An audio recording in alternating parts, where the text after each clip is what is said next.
Hey everyone, it's Carrie from Carrie's Wreath Creations. I am here today with a petal folding tutorial. In today's tutorial, we're going to be learning how to do a petal that you can see in this wreath from the background. It is these petals are the same, different colors, but this is the petal we're going to be doing. So it's a nice petal. It has a kind of like a pleat down the middle, so it looks good if you're using it to make leaves on your flower style wreaths. It also does a pretty good job of hiding your cut edges. So if you're working with, pretty much any kind of mesh, you always have the risk of it fraying when you cut it. So with the cut edges being hidden, that is helpful and gives you a lot less of a headache. So I'm going to be working with poly burlap like I always do. It's a 10 by 10 piece that we're going to be working with. Full disclosure, I did not create this petal. I did see this made by somebody else. This is just my take on it and my explanation for how I personally put it together.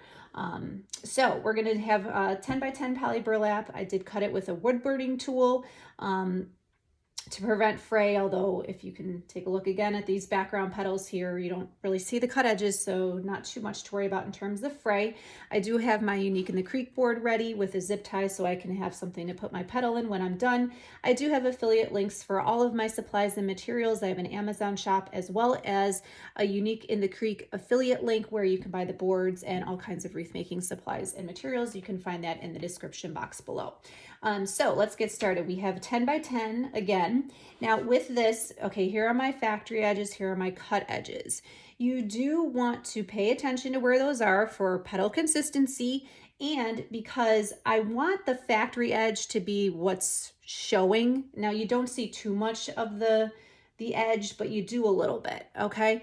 So with that being said, I want the factory edge to end up on the top in the way that I'm folding these petals. So it does matter here where your factory and cut edges. And I'm going to, I always start in having it just face me, and then I'm going to turn it into a diamond shape. So for these purposes, the way I'm folding this, I do need to turn it to the left, okay?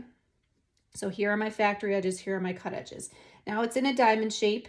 I always just turn it into a diamond because now I'm going to fold it into a triangle. I'm going to bring the top down to meet the bottom. Okay. All right. So now, reason I do that is because I always fold the right side first. Now, if you fold the left side first, you've defeated the whole purpose of what we're doing here. Okay. And I'll show you in a minute. So let's fold the right side first. So what I'm going to do, I'm just going to kind of give this a little bit of a stretch with my thumb and my middle finger here, because I do kind of want this to be a little bit pointed at the top, and you're going to get a nicer point if you kind of stretch this a little. I'm going to take the right side and fold it down the middle towards the bottom, just like this. Okay. I do want this to be as lined up as I can get it to make this look nice. So just however I can line that up the best way. Okay. Now, before I move on, do you see here how the factory edge is right here? It's on this top layer. Okay, that's why I'm paying attention to which way I turn my mesh and which side I fold first. If I folded the left side first, this right here, the cut edge would end up on top. I don't want that, okay? So all I did was take this, fold it towards the bottom, okay? Line up over here best you can, okay? And then I'm just going to take this and flip it over, okay, and do the same thing over here. So I'm folding it down the middle. I can kind of see where the middle is, at least where I folded the last petal, did the previous fold. So do the same thing, okay, just like that. Again, lining these edges up the best I can.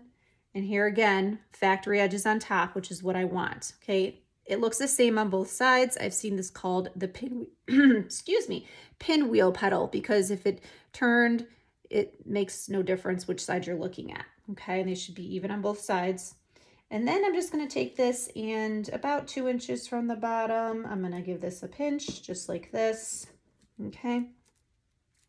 And if I want to kind of make it a little pointier, I can give that a little bit of a tug, but that's my petal. Okay. Now, if you feel like this is too much, it's not really excessively long here on the tail, but if you thought it was going to interfere with your next row or layer, you can certainly trim that off a little bit. You really just need about a fingertip width, and this will be a little longer than that. That's okay. And put that onto your board. So with that nice pleat down the petal, it does remind me of a leaf. So this would make nice leaves on your flowers, or like I did here is a little bit more of a abstract look, but I use that as a petal in the background. Kind of wanted more like edges to mimic the stained glass look in the sign. That's really the only reason I did that. But there's our petal. Thank you for watching. If you have any questions, please feel free to let me know. You can contact me through all of my social media. All the links will be in the description box. And again, I have affiliate links in there as well. Be sure to follow my YouTube channel, subscribe there, and you can see lots of full-length tutorials as well as other wreath making tips. Thank you again for watching and have a great day. Take care, everyone. Bye.